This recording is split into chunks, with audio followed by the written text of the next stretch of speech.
Welcome back to Restless. My name is Father Joseph Gill, priest of the Diocese of Bridgeport, and you've joined Joe and Lauren as together we restlessly seek the face of God. And it takes a real journey and a real adventure to seek the face of God in today's crazy and mixed up world.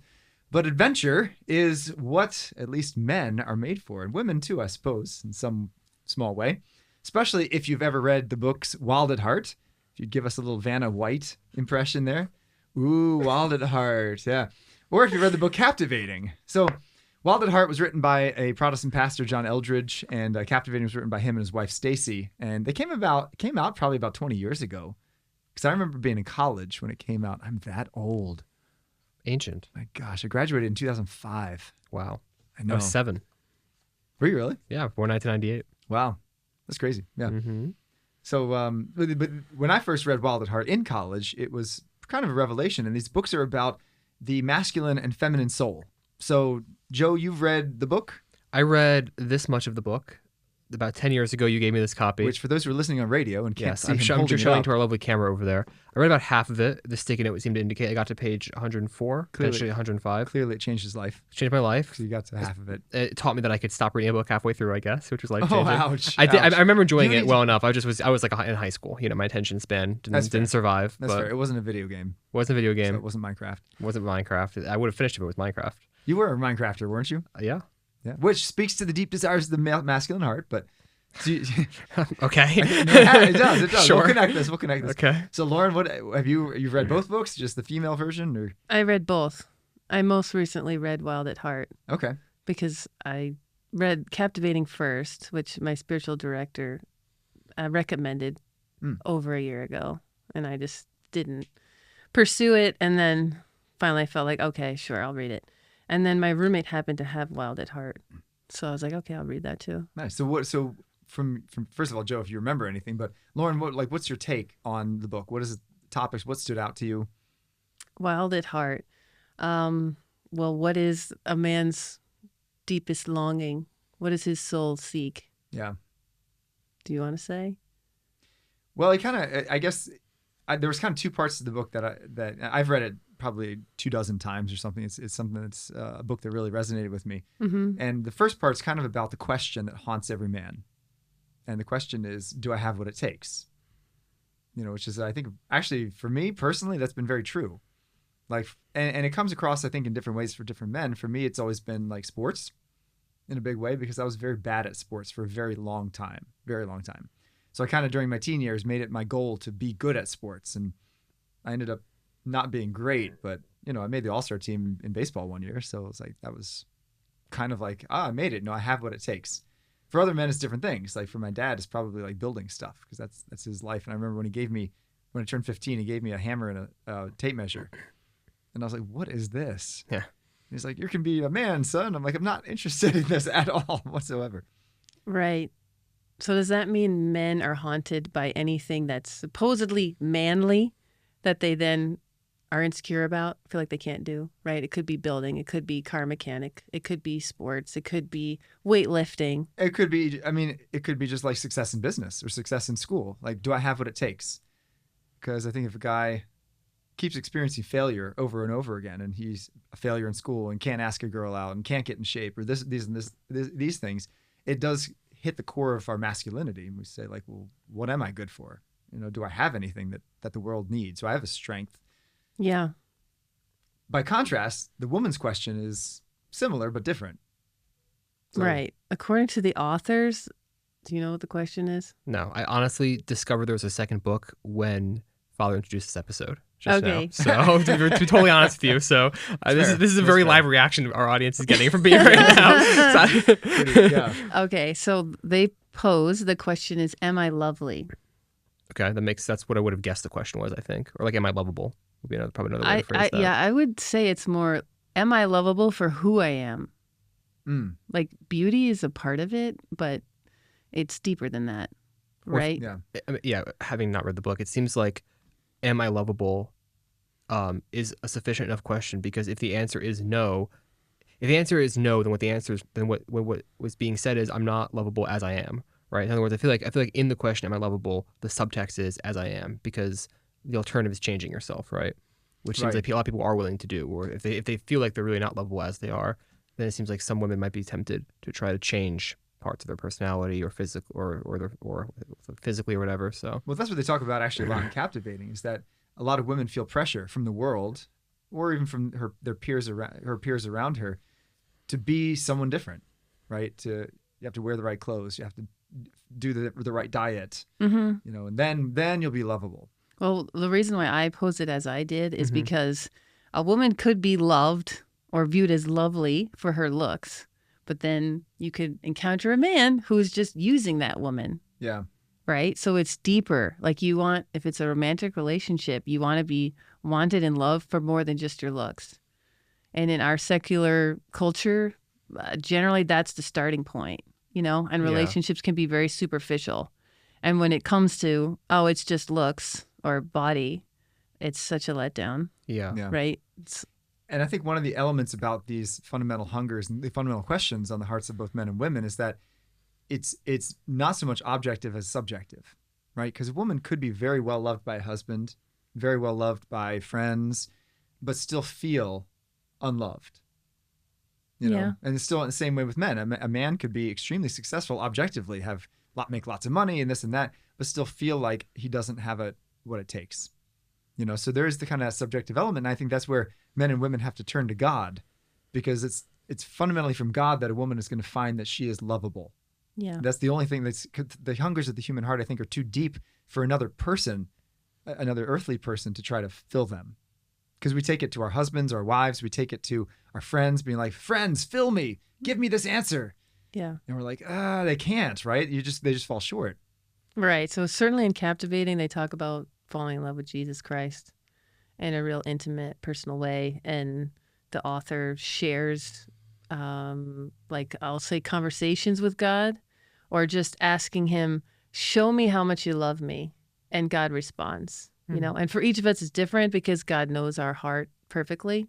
And so he reveals himself to us uniquely in a way that we only appreciate, right? Like for you, that you have that story of seeing a moose on a hike, right? Yeah, yeah. But so tell me, are you going to tell the story of you seeing a moose on a hike? I don't know the story of you seeing a moose on a hike. Said it on Maybe a I previous episode. Maybe I do, but yeah, go listen to all the previous Restless episodes and you'll find out. Let me get right on that. Yeah, no, I was hiking in the White Mountains one day and just had some quiet prayer time in the morning, and God gave me the gift of seeing this incredible creature about 20 yards away, and it was just a beautiful moment where I knew kind of like that was a gift arranged for me, because that ministers to my heart. Like if I saw an F-150, it would not minister to me, but a moose does. So my question for you though is, have you seen those questions in your heart? Like Joe, have you guys seen that question of like, do I have what it takes? And have you seen that question of, am I lovable in your own life? Or have you always been secure? Like, yeah, I know, yeah. I mean, I think if it's universal experience, then then all men have felt it, right? So, yeah, I do think that I've heard that question. I'm trying to think of like in what specific way, you know what I mean? Like, what's the subject of that? Like the fact that all men wrestle with the question of am I good enough, or do I have what it takes? I think that clearly manifests up in different ways, like you said before, right? It's like for some people, it's do I have what it takes to succeed, or do I have what it takes to provide for my family? Yeah, so I think probably it has to do for me with like, do I have what it takes? I think it's tied into my vocation, right? So I think it's like, do I have what it takes to be in seminary, to succeed in seminary, to be ordained, to be a good priest, you know what I mean, to minister well. Yeah, thinking about it now, I think that's the way this question is kind of echoes in my own heart. That's interesting you say that, because I think, and one of the things they bring out in both these books is that a lot of times the context of the question is placed within our relationship with our earthly father. Like the father kind of puts pressure on us to find success or to define what manhood is or what femininity is. We get that from our dad. And, thankfully my dad and I had a lot in common in terms of like backpacking and outdoors things. I was in Scouts and my dad was very active in Scouts. He was Scoutmaster for quite some time. And so that's how we kind of bonded. And that's how he showed me what it meant to be a man. And he showed me kind of like, you do have what it takes, because you can backpack out in the wilderness. You know what to do. You've been trained in knots and first aid and, finding food and stuff like that. So that was the context for me. I don't know if you have had that kind of a similar experience of like receiving it from your father or not receiving it from your father, of like that question. Are you saying you think that it's clear, right, that one's sort of conception of masculinity would come from their father? Are you saying also that a woman's experience of femininity is defined by their father? That's kind of what it sounded like you were saying before. Would that be more from their relation with their mother, do you think? Well, I don't think the concept of femininity, but I think the answer to that question of am I lovable often comes from the father. Okay, makes sense. Do you agree with that? Yes. I think and it just makes sense, right? Because God is our father. And so I think it's right ordering of things. Yeah. That the love of your father is probably most important, and then mother is secondary. Mm-hmm. Like you need your mother to nurture you and love you too, but your father is your protector, right? And like your guide, I think, in life. Yeah, and I think the ultimate authority in a family. Yeah. In many respects. Sure. And also, I mean, I think the father image is how a woman ought to expect men to treat her. Right. Right. Both in terms of how he treats his wife and also how he treats you, the daughter, right? So I guess that makes sense. Yeah. Now, at the same time, in like kind of recently, probably really since this book came out in the last 20, 30 years, there's been a very big emphasis in Catholic psychology and Christian psychology about kind of like father wounds. Yeah. And I don't know, what is your take on that? Like, do you think the father, like the fact that we, all of us, myself included, and I have a wonderful father, but every father falls short. Do you think that really has as big of an impact on our life as perhaps some people make it out to be? I mean, I think it can. I think that there is a temptation to sort of reduce Christianity to some sort of like self-help psychology. And, that comes from a good place, right? Which is that Christianity does lead us to can lead us to full integration, right? And so that can have like sort of this worldly benefits, and you can see it in the lives of people who are truly living the Christian life. I think that they are just better people, they're happier people, right? They're rooted in something deeper. But obviously, Christianity does not end at that, right? It doesn't end at the sort of self-help psychology, even though that is a real thing and it's important. So, yeah, I agree with you that there is sometimes overemphasis, or it's just I think it's a popular thing right now, right? It's talked about a lot. I think in part because the reality of psychological issues and diseases and wounds are becoming more and more like accepted even by religious people, and so as like as a real as a real struggle people experience, and so therefore the church is kind of meeting that maybe. Yeah. And that's good. But certainly there are other things at play. I would just say though that it does seem to me that central to understanding Jesus is understanding him as Son of the Father. Yeah. And so I don't think that you can really. Yeah, I think that is an important component of spiritual life because it is who Jesus is. You know what I mean? Because obviously, like, the person of the Trinity are distinct from each other in their relationships with each other. Right. Right. So what distinguishes Jesus from the Father is the fact that he's the Son and the Father is the Father. That is so central to his identity, obviously. Right. Well, twice in the Gospels, God the Father speaks and says, "This is my beloved Son." Right. And Jesus frequently went off to spend time with his Father. Right. And you think, why does God need to spend time with God? But that it was that father relationship that he needed. Sort of parenthetically, I remember praying with the Transfiguration, one of the Transfiguration accounts. I can't remember which one. And it struck me that when the apostles look up, they see Jesus as he really is, right? They see his transfigured body. But that's what they see. But what they hear is God saying, "This is my beloved Son with whom I'm well pleased," which means that the moment they see Jesus for who he really is also the moment that he's identified to them as a beloved Son. Right. So there's this thing where it's like you're at the top of the mountain, right? Man receiving God. And what you're receiving is this image of sonship. Yeah. So that I think that really is central, And so, So then there's a clear line to draw between that and between earthly father wounds, right? Disrupting your relationship with the Father, Yeah. So I think that to the extent that connection exists in a person's life, it does need to be resolved, right? Because how could you, if you have a wound that prevents you from receiving love from any father, well then how can you have a loving relationship with the Father? Yeah. And therefore how can you really relate to Christ, right? Who has a loving relationship with his Father, right? Right. At the same time, and I totally agree with that. I don't know, you have any thoughts to add? I think it's definitely a big issue if children especially, have no relationship or a poor relationship with their father, or an absent father. I think I'll say the left, I think, clearly knows this and has been aware of it for a long time. And I think that's why they promote, sleep around, no father's present, because you have these children that are now going to grow up and be worse off, like Yeah. much worse off. Insecure, yeah. They'll be lost. They'll be maybe resentful. They'll act out. And I could see a lot of young people lacking trust in God because of the failures of their earthly father, which you can overcome, I would think, retreat and all that sort of thing.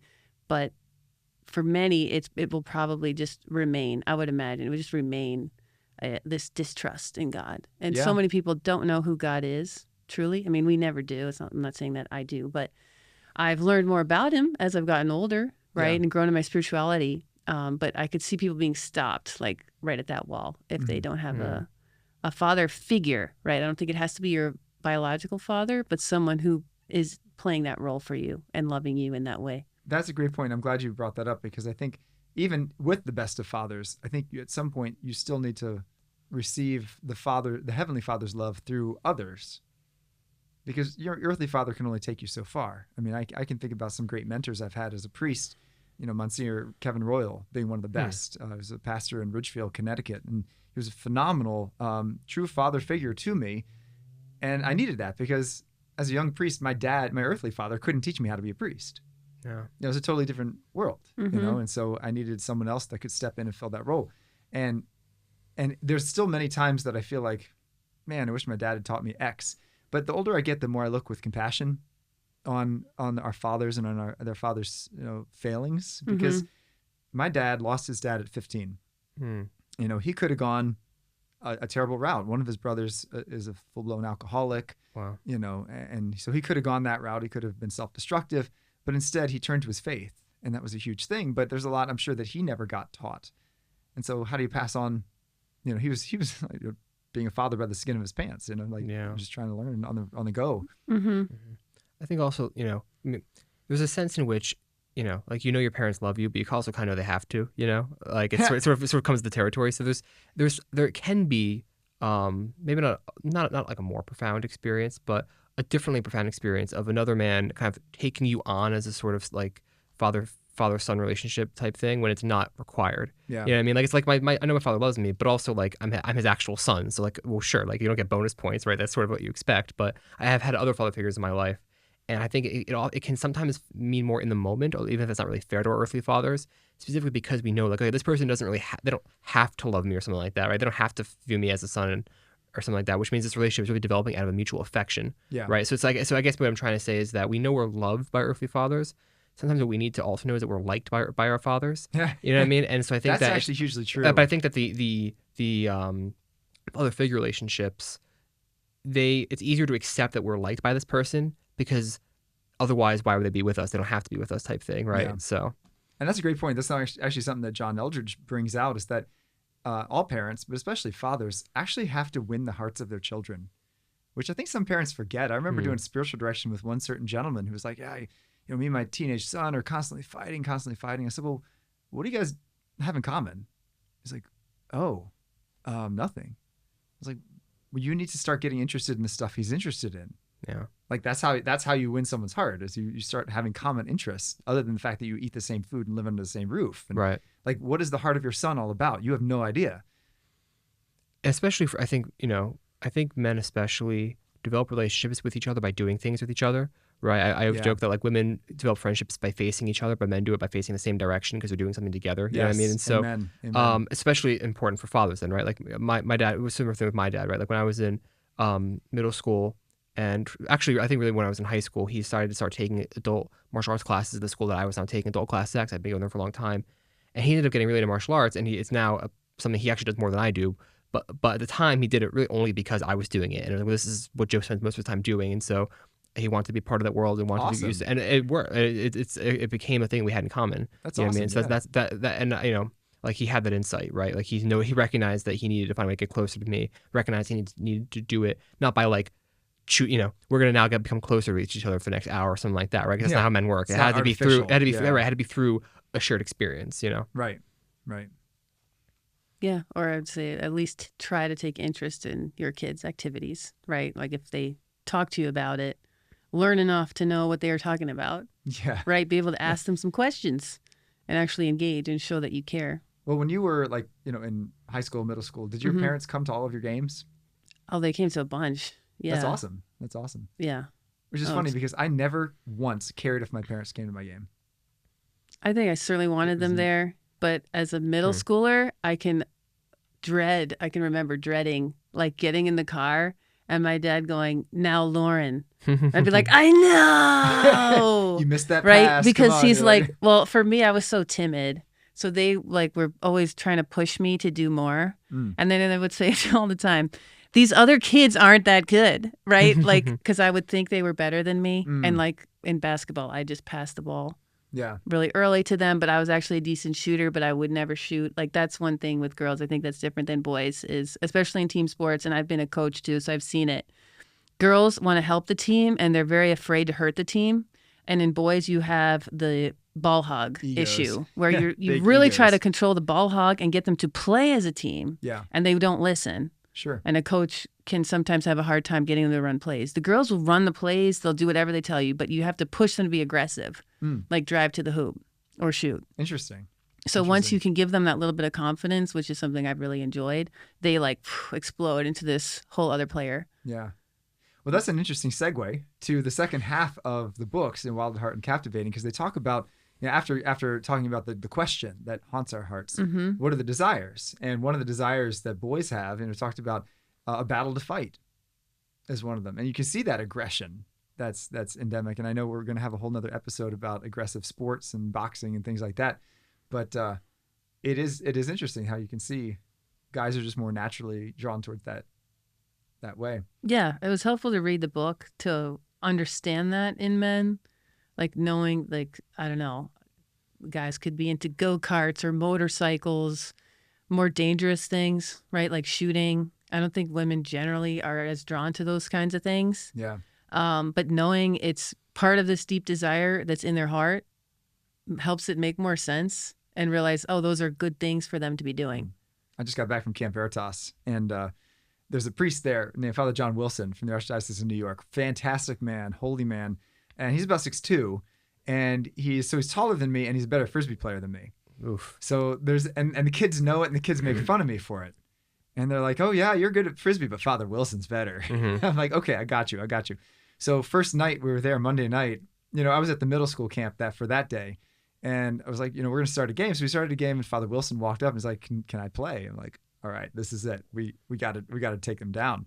And so it was like, there was a hunger in my heart, like unbelievable. Like, I was playing around with the kids, but now I'm like, now it's serious. Okay. I have to beat Father Wilson and his team. I don't care if the team is a bunch of 12-year-olds. Right. Like, I'm going to beat Father Wilson. I will crush them. I will crush them and crush their spirit. It doesn't matter to me. Delinda S. So as soon as we got there, and it was one of the best games I've ever played, and we were going to 11, and it was like 10-10, and we ended up winning.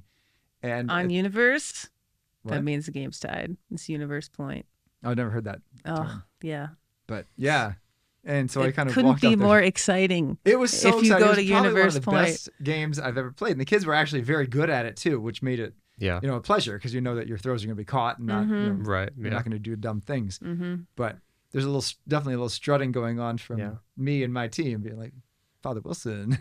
This is kind of like in John's Gospel, right, where it's like, who's going to remember that you beat me to the tomb, right? Like, you're immortalizing now forever. This is your victory over this other priest.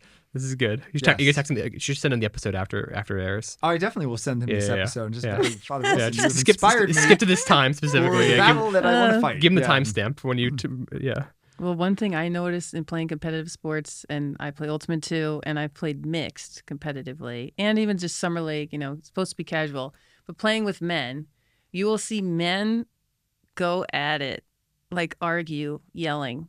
Over something that doesn't matter at all. Or some part of the game, right? You don't ever see women yelling at each other like that. No, really? Right. So is that their battle to be won? Is the game?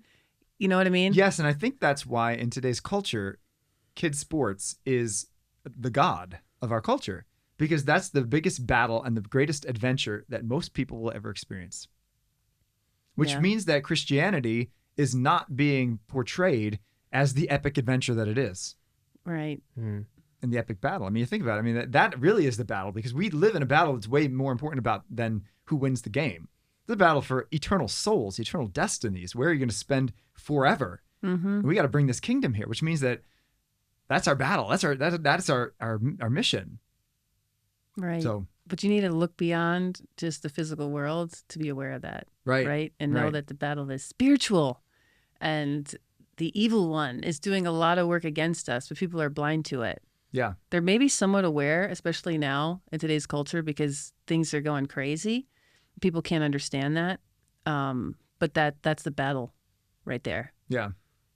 Yeah, it absolutely is. And we need to, I think that's one thing that draws men to the church is when Christianity is portrayed as such, as that battle to fight.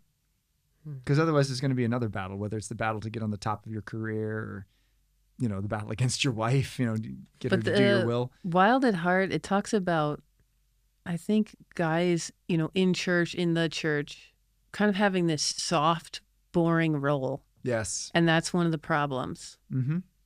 Absolutely. And I've definitely seen that quite a bit, when guys just kind of get together and like have a cup of coffee and like, hey, let's just share about our feelings. Like, no, thanks. Doesn't work for men. Doesn't work for a lot of men. Yeah. Yeah. And the men's group that I found that was most effective was when I was at St. John's Basilica, and it was not a sharing group. Frankly, I didn't care what the men had to say. We met for coffee and donuts, and then we went straight to adoration, and the priest gave a talk, period. 1 hour, out the door. And I liked that because I was like, it's not about what you think or what you feel. It's like, all right, get equipped, now go live your mission. I think Joe's thinking. I see what you guys are saying. Certainly this doesn't come as naturally to men.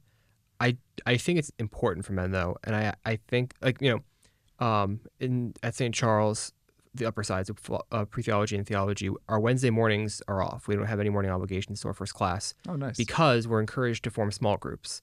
So the suggestion for formation is, get together with a couple guys, pray morning prayer, and whatever it is you're going to talk about something. And I do think that, if Jesus is fully God, fully man, right? He's a perfect integration of the human divine. He's a perfectly integrated man. That means he's in touch with his emotions. Mm-hmm. And I think that the alternative to men sharing it is what? They can share it with God and prayer, and that's very important. But I do think we need to also be able to share it with each other. And in the same way that we go to confession, when we go to confession, we become more aware of our sins because we're articulating them out loud. We have to kind of like form sentences around them. I think we are made more aware of our own emotions and our own feelings and our own struggles when we articulate them to somebody else and share and confide that in somebody else. Not to mention that it also builds, trust and vulnerability, all of which are very important. So while I agree with you that this is not as easy for men as it is for women, I think that it is important for men to do as well, specifically because I think it makes you a more integrated person, more in touch with yourself. Yeah. And so I think that it's something to be encouraged. And perhaps the problem is that it shouldn't be coffee. It should be whiskey because men tend to bond better. Yes, men do tend to bond better with that than coffee, in my experience and opinion. But you're right, and I apologize if I came across as saying that, How dare you. that emotions are not important. Sharing emotions are not important. What I guess I mean is that it should happen organically. Yeah, sure. And not. And I'm actually really pleased to hear that it's like you guys do it yourself and you pick the topic, because when I was in college in the pre-theology program at Franciscan University, we were forced to make small groups, and we were assigned a small group, and we were assigned a topic. No. And I was like, I don't want to share about that. Like, that won't work. These guys I don't trust. I don't know them. Yeah, no, relationship has to come first. But I shared this, I think, on our friendship episode, that I went on this poverty immersion with one person, and we were encouraged at the end of the day, like maybe prior to night prayer or whatever, to kind of meet and talk about our day. And we did that, but it became more than that for us. It became like us really sharing our lives with each other. And it persisted after, not only after poverty immersion ended, but after he left seminary. Yeah. He and I will still call each other every, and see each other. I'm probably going to see him tomorrow night and stuff like that. And Awesome. I found it, going into second semester, I was shocked at how much I didn't realize that I needed this until I had it. Yeah. Like, especially because I started having some health issues, some other problems in that semester, and to have somebody else who I had already shared my life with enough that he knew kind of the context that I was operating out of, that I could share things with, and that he could kind of intuit things, and I for him too. That was just, it really was. It was essential for kind of getting me through all of that. And I think that I think maybe you guys would agree with me that there's a phenomenon of men sort of, their friends, they have kids, all their friends are their wives' friends or their kids' friends' parents. Then the kids leave, and all their friends are their wives' friends. They don't really like them that much, and so they end up just kind of like lonely. Yeah. So like maybe they have one or two friends. They don't really see them that often though, and that's heartbreaking. Like we're made for communion with each other, and so I think that men need to have these deeper relationships to kind of to sustain them. But I think there's an interesting connection that you found that deep friendship in the context of suffering together. Yeah. And working together, and that's the joy of the battle. I remember hearing a story about when Robert E. Lee was about to surrender from the Confederate side at Appomattox courthouse. When he was going there were men hanging on the reins of his horse, begging him not to surrender, not because they loved dying or getting their arms blown off by cannonballs, but because that was the first real masculine friendship they had ever discovered in that army. And they knew that if the war ended, all that would end. Sure. And so I think the friendships are in the context of the battle, and the friendships are in the context of the adventure. And certainly, I took 2 father-son backpacking trips this summer. Both of them were phenomenal. And part of the phenomenal part was when you are hauling 50 pounds in your back up a mountain, you talk about some real things with some guys. Like the walls come down, and the context is important rather than sitting face to face with a cup of coffee in your hand in a church basement. Right. And I just don't feel any connection to those men who I haven't suffered with. That's fair. No, totally valid. So let's get the men out doing stuff. Absolutely. Right? Like absolutely. At the school that Father Joseph and I work at, we had the dads come in on Saturday mornings. How's that been going? You get a few dads? Yeah, there have been a few dads. I'm not there, which is good for me and for them, as I'm hearing. But I think that's like precisely what men need and what's going on. They're doing physical labor. They're spending time together. They're getting to know each other, right? Awesome. Building trust. Awesome. And getting things done for our school, which is really important and needed. Yeah. That's good. But I'd like to go back to what happens when a man is faced with the question, do I have what it takes? And internally their response is no. What men do. Well, I mean, I think that they end up as broken people.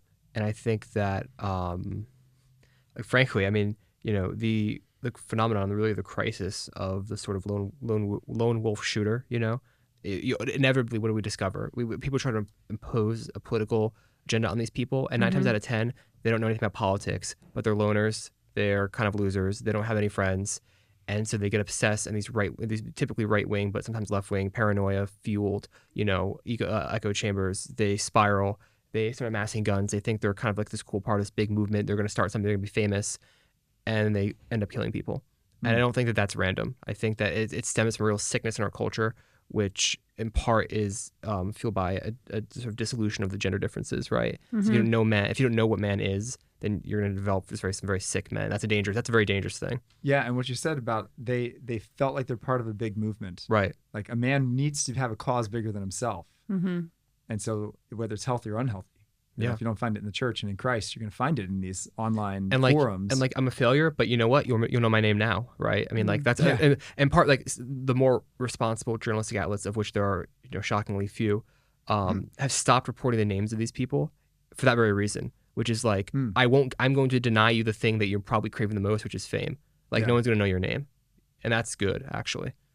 I think. Yeah. I think the other thing that happens is, as we've talked about before, all these men who are just home, right? That's video games, smoking, the less dangerous, pot, but drinking still too bad, much, like men that are just wasting away, not living up to their potential, not becoming husbands and fathers. Well, that's the thing, is that if a man feels like he doesn't have what it takes, then he's not going to take risks. And it takes a risk to get a job or to ask a girl out. So or they retreat. Right. Like I've experienced this many times. It could be in sports, it could be in conversations, feeling like a guy should step up and like say something that needs to be said, and they don't, and I'm just sitting there like, why isn't he saying it? Or even so recently, like Summer League semifinals, I'm told like a guy who's always like so audible and encouraging his team, he went silent, and his team went on a 7-0 run of not scoring, while my team went on that 7-0 run. Yeah. Of scoring. I wasn't there, unfortunately, so I missed Summer League glory. Oh, no, the glory. Yeah, it had to get rescheduled. I was away. But from reading this book, I was like, oh, so he didn't think he had what it takes. Maybe. Or his team didn't think his team had what it takes. So the response is retreat, right? Because if you try and you fail, it seems like that is very difficult for a man. So rather than try and fail, they just back away. Yeah. So, I guess the irony is that men who can't answer this question of am I good enough, either stay boys or just become monsters. I think those are the two options available to them, right? It's like either they just never grow up into real men or they do something awful, right? Well, that's actually what John Eldredge says. He says the two options are passivity or aggression. Yeah. So it's absolutely true. Yeah, passivity or aggression. And you see passive men and you see aggressive men. Both come from the same place of not knowing who they are in their core. And you see kind of the same dynamic with the women, right? Because if they don't have their question answered, then they become either, the quiet as a mouse and just like, especially very clingy to boyfriends, right? The boyfriend is my identity, is that I'm in the relationship and I can't be without a relationship, and I know people like that. Or the dominating type of like, controlling. You must do what I say. Both two errors. It's I think that like on a sort of like a macro level, what's interesting about these books is that they exist as a duality, right? That honestly, in a similar way that you can't understand Jesus without understanding his sonship because it's what distinguishes him from the Father. Like, really, in some ways, the most fundamental fact about humanity is the gender difference. And I don't exactly agree with what you were saying before, Lauren, about the sort of, I don't really think there's a conscious agenda typically that's like, I don't think that many people really want to undermine masculinity, qua masculinity, because they think it's like a good thing they're trying to destroy. I think that there are a lot of other things at play. But whatever it is, right, like there is definitely a cultural force at work in the West which does undermine the gender difference in a million ways, right? And literally because they would pretend that there are no differences between men and women, but also because they sort of turn women into these like twisted, deformed versions of men, and men into these like spineless, pathetic versions of women, right? So there's all this stuff at play, all which is obviously pernicious because it stops us from being who we are actually meant to be, and it prevents us from understanding what we're meant to be. So we don't even understand why we're unhappy. Well, what I mean? The old adage is very true that hurt people, right? So if somebody is insecure and never got their question answered, especially if a man never gets his question answered, what is he going to do? He's going to abuse a woman, or he's going to not be that paragon of strength for service, and this coming weekend is one of the more challenging readings in Scripture. It's St. Paul's letter to the Ephesians, chapter 5, which is, wives, be submissive to your husbands. Husbands, love your wives as Christ loved the church. Which most people will never hear because it's an optional short form version of the gospel. I'm reading full thing in my masses because I'm preaching about it because does nobody a service to avoid it, but Your precisely when people hear that, they hear it through the lens of the corrupted masculinity that they've heard. Oh, wives, be submissive to your husbands. Clearly, husbands are must be horrible, awful. I don't know if I told you the story. I've only once had someone interrupt my homily. Yeah, I remember saying this. Yeah. It was I wasn't even preaching about that reading, but that reading had come up, and the woman got up in the middle of my homily and said, "I disagree with that second reading." So what do you want me to do about it? I said, "You talked to St. Paul. I didn't write it. Right. We had to read it, But I talked to her afterwards, and she disagreed because she had been in a very abusive marriage.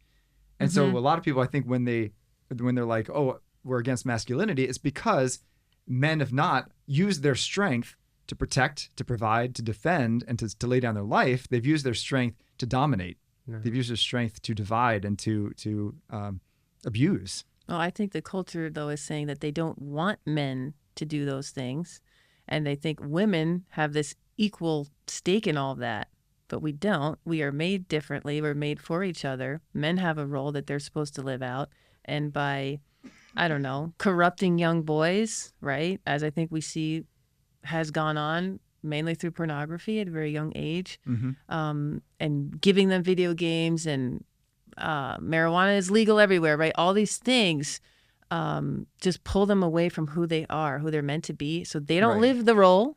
And then the women are being told, you can do that. You can live that role. Yeah. And you take away strong men in a civilization, what happens? It falls apart. But this goes all the way back to Adam and Eve, right? Because so Adam is made in the image and likeness of God's strength. Eve is made in the image and likeness of God's beauty. The two of them are supposed to be complementary, and his strength is for service. Her beauty is for service. It's for laying it down for each other. But what happens? Adam denies his strength when he's being tempted in that moment, and the devil instead gets to his wife. Remember, Adam is literally shoulder to shoulder with Eve. So he's not in a different part of the garden, right? So why is he being passive when his wife is being threatened? He should have been using the very nature of how he was made in God's image as strength to defend her. But conversely, Eve is also doing the same thing, right? Because Eve is, instead of alluring and using her beauty to seduce the man to virtue, she's doing it to seduce the man to sin. And now we see that rupture. And from that moment, we see that division beginning, right? And the very first curse that God levels is your husband will rule over you, which was not part of God's original plan. That was a curse due to original sin. Right. Right. One of our professors at the seminary said that, like, pride's the first sin, but the first failure of Adam is the failure to tend the garden. Because remember, she was talking, she goes, yeah, why is there a snake in the garden? Like, how did that get there? Like, what happened where the man was, the man is there to tend the garden? How he must have not tended it, because snakes don't just show up in a garden that's walled unless you don't. How do you not notice it? How did your wife end up in this position where she's face to face with this creature that you're supposed to be protecting her from? It really actually changed the way I view the story to some extent, because I think it applies to each of our own lives, right? Which is like, are you tending the garden, right? Like, are men tending the garden of their families? You know? Yeah.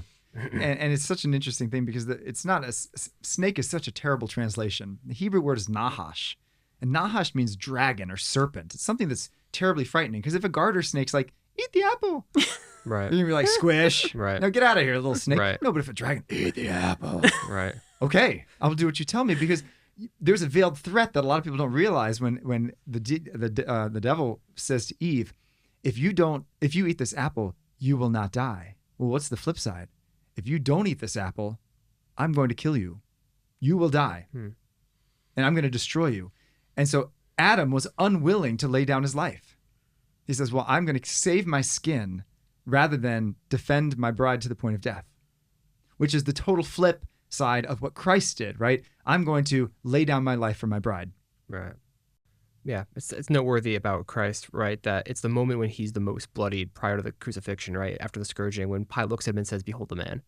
Right? There's something about that moment which is like, because he looks weak, like to the world, to all the world, he looks like he's about to keel over, right? Right. But somehow Pilate recognized, like, oh, this is a man. This is a true man here. Yeah. Not in a sense of denying his divinity, but in a sense of like maybe fullness of what maybe that's how he meant it. But like, yeah, like looking back now, it's like, look at this man, like look how strong he is. That in the face of all this suffering, he's still standing, willing to give everything. That's a beautiful thought. I've never thought about it that way. Yeah. And then we're connected to that. So the man is bloodied, but St. Paul says in Ephesians, he says, well, why did Christ die?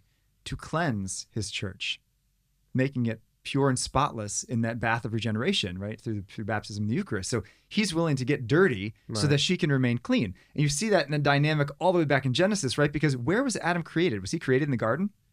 No. He was created outside the garden in the wilderness. And he was placed in the garden because Eve's primary, this is a whole nother can of worms, but Eve's primary area was the domesticity, right? The domestic order, the beauty, the Adam's role was to tame the wildness, to enter into the messiness and the muddiness and the bloodiness, to bring about the safety and protection of those who are in the home. It's really interesting, because the image is what we understand as the family typically, right? Which is the wife has a much more sort of internal ordering role, right? So like this is obviously a little out, not doesn't jive with what most people's experience, and that's fine. But at a certain point in history, right, it was like the wife's domain, as you said, like the domestic is the home, is ordering things internally, to the point where it's like, you kind of wonder, like, all the masculine authority we always hear about, because they get home and it's like, woman's like, all right, take your shoes off, like, to the table, whatever. But the man, because the man is outward facing, right? So he doesn't worry about what's behind him because his wife's taking care of it. And likewise, she doesn't have to worry about what's outside the walls of the home, right? Because he's taking care of it. There's a beautiful complementarity, which is totally lost in the modern world, right, because complementarity in the home. But the complementarity requires difference. Yes. Right. And so we can't handle difference because we view everything as power, because we're all living in Marx's world. And we, ultimately, and we even see that, not to be graphic, but we even see that in the biological design of the body, right? A man's reproduction is external. The woman's reproduction is internal. It's primarily the giver and the receiver, the outside and the inside, and that's that beautiful complementarity. By the way, it's also how God and his church work, right? God creates life outside of himself, whereas the church gives life inside of herself in the womb of the baptismal font. Right. It's even imaged in the way that we're literally given spiritual life in the church. Absolutely, and that's why in every Romance language, what's the word, like Latin? What's the word for soul? Anima. Feminine noun, right? The soul is always seen as feminine insofar as it's a receiver. Interesting. Which is why it's so necessary for only men to be priests, because only they can image Christ in the giver aspect. Man, this stuff makes me excited. Yeah, it's good. I think there's one more point. Can you talk about who Eve is in relationship to Adam? Well, the word in Hebrew is Ezer Kenegdo. Okay. Yeah, Ezer that's the word I Kenegdo. was thinking. And what does it mean? Literally, it means lifesaver. It's not just like, helper. sometimes Yeah, it's helpmate translated is usually what you helpmate. hear, Like, what does yeah. that mean? You know, Right. it's lifesaver. And the only time Ezer Kenegdo is ever used in Scripture is when the chosen people are about ready to die, and God becomes their Ezer Kenegdo. You know, they're at the Red Sea, and God says, "I will be your helper. I will be your Ezer Kenegdo." You know, they're about to be in battle. I will save you. So it's like, really, like, and this, oh man, so Yeah, it's super excited. But like, John Paul II said that man can only find himself in a sincere gift of himself, meaning that Adam didn't even know who he was. He couldn't even understand what it meant to be human without another person to give himself to. So it was necessary for Eve to be created, right? Because we see, okay, you know, it's not good that man would be alone. Oh, Adam's lonely. No, it's more than It's Adam's much deeper lonely. than that, yeah. It's Adam doesn't know what it means to be human. It's worth dwelling just for a moment on the significance of the phrase "it is not good" after a litany of "it is good," right? Like all these beautiful things are created, and it's "it is good, it is good, it is good." The first thing that's not good follows this very good thing, which is the crowning, you know, in some ways the crowning jewel of creation is humanity, right? And the first thing God looks at it and says, "Oh, this is not good," because it's lacking, as you said, it's missing this complementary half, Right. Right? It's stinted without Eve. To some extent. Exactly. And we were made for a relationship, which actually brings us to the last of the three desires of the human heart, because he talked about how in Wild at Heart said, you know, man's desire is a battle to fight, an adventure to live, and a beauty to rescue. And the kind of complementary one in Captivating is that a woman has a desire to share in the adventure, to share in the battle, and to unveil her beauty. So it's kind of an interesting thing that, like, if a man fights a battle but doesn't have someone to fight for, it's an empty thing. We're in a battle, but it's part of a bigger love story. And for some men, that's the church to fight for, you know, souls. For most men, it's their bride and their kids. Right. And they're not as motivated without that beauty, Yeah. those people to fight for. You see, you know, sometimes chastity speakers are very they really hammer home the point to women, you know, don't missionary date. And I get what they're saying. But there's a real phenomenon of, you know, the girl kind of dating the guy and kind of being like, all right, like, you know what, you have to clean up your act though. And all of a sudden he like has a good job, makes way more money than he used to. And there's something to be said for a man needing a reason to succeed, you know, as opposed to just doing it on his own merits. My dad smoked like a chimney. Right. And then he met my mom, and my mom's like, I'm not marrying you if you smoke. And so he quit cold turkey. Love was enough. Right. You know? But I think that's the difference between World War II and the later wars that we've had in America, is that people like lined up to register to join the army. I think because they had such a love of their countrymen, the love of their family and friends that they're willing to fight for. And they knew that that was being threatened. And that's why they're willing to join. And then, you know, Vietnam, nobody wanted to be drafted, right? They're burning draft cards and things. So there was a different shift of like, you know what? I have no one to fight for because America's not being threatened by the war in Vietnam so much. I mean, yeah, you could argue that communism is spread. This is a bigger conversation, but I see your point. Yeah, but I mean, for them, like, it didn't hit nearly as home as, you know, when you see Pearl Harbor being destroyed, you're like, I'm signing up. Like, these are people I love. It's noteworthy that the word patria in Latin, homeland, is the feminine. Right. Is it really? I never thought about that. Well, it sounds like it. I mean, I guess I don't know that to be sure, but I mean, A is the first declension singular nominative ending, right? So it makes it feminine. I'm presuming that it's feminine and not accusative, and I suppose that's a possibility. Perhaps I'll take that. Perhaps it might be neuter plural. To be fair, I could be wrong about that. I apologize if I am, but I'm assuming that it's feminine singular. Yeah, that is interesting. And in many countries, it's called the motherland. That's what I'm saying. Yeah, you know, instead of the fatherland. I think Germany is the fatherland because they're a little more noteworthy. I think also. Yeah. Yeah, they're a little more. I'm German, and this is my land. Yeah. It's a terrible German accent. My apologies. It's fine. Anyway, any last comments on this book? Other than I highly recommend everyone read it. Both. Read both. Yeah, definitely read both. He actually has another great one that I recommend called Love and War, about marriage. I thought it was going to be like for the third gender, like for the other category, like explore all the other options. That's what I thought you were going to say. No. Maybe that one's coming out soon, I think, though. Yeah, anyway. John Eldredge is a great writer. And, you know, unfortunately, I pray that he becomes Catholic because he would be really dynamic. But he does bring out the point that, and Stacy apparently was Catholic at one time, became evangelical. Man. So we got to really pray that she comes back. Yeah. Because if you want a personal relationship with Jesus, which they say really is the solution to that, because taking these questions, we take them to God. Do I have what it takes? It's God himself who tells us that. Do I have a beauty to unveil it? Yes, God himself will reveal to you that beauty. And no better way to be united with God than in the sacraments and discovering the Eucharist, that's how you have what it takes. That's where you have that beauty to unveil. Yes. Yeah. I don't know. our culture is so flipped up on its head right now, right? Like women just put their bodies out there.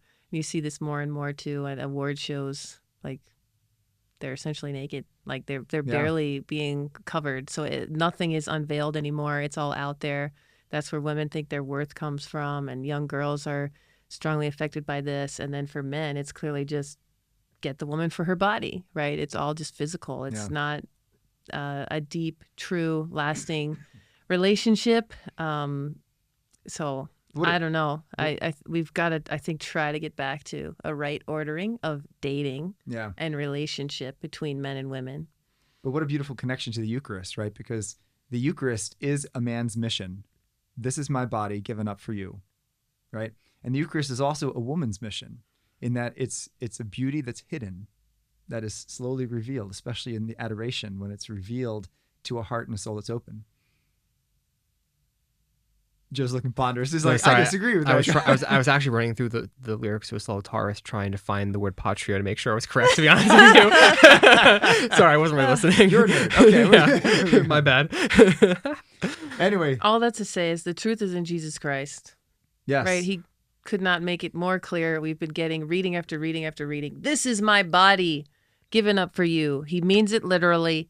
You know, I don't know. Right. Go to Mass. Try to go every day if you can. Receive the Eucharist as much as you can. Go to adoration, and you will grow spiritually, get closer to God, and recognize that He loves you. And find our identity as sons and daughters. Thanks for joining us on this episode of Restless. You can find us on Veritas Catholic Network, 1350 AM and 103.9 FM, and wherever you get your podcasts. And also now, follow us on YouTube and Spotify and all those other great places where you get podcasts. So tune in next time. God bless you all.